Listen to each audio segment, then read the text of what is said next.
pemerintah itu harus hadir untuk semua warga negara Indonesia, Oh.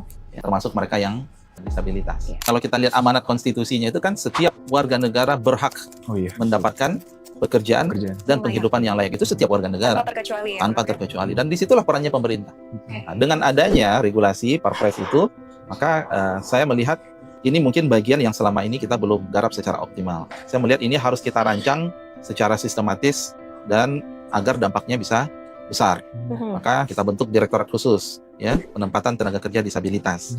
Disitulah saya minta buat roadmap, buat kajian, kita akan fokus untuk disabilitas yang mana dulu, dengan sebaran yang seperti apa, pelatihan apa yang cocok buat mereka, kemudian rancangan tempat kerja apa yang cocok buat mereka, karena bisa jadi di perusahaan atau di industri mereka harus melakukan penyesuaian, ya.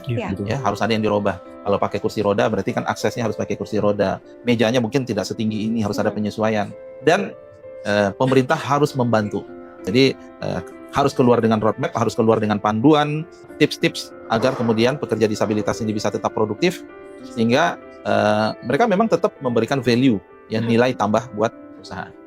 Tantangannya tentu adalah dari industri itu sendiri dulu, ya. Saya berangkat dari sini tadi, banyak pekerjaan-pekerjaan, banyak kemudian infrastruktur itu belum didesain ramah terhadap disabilitas.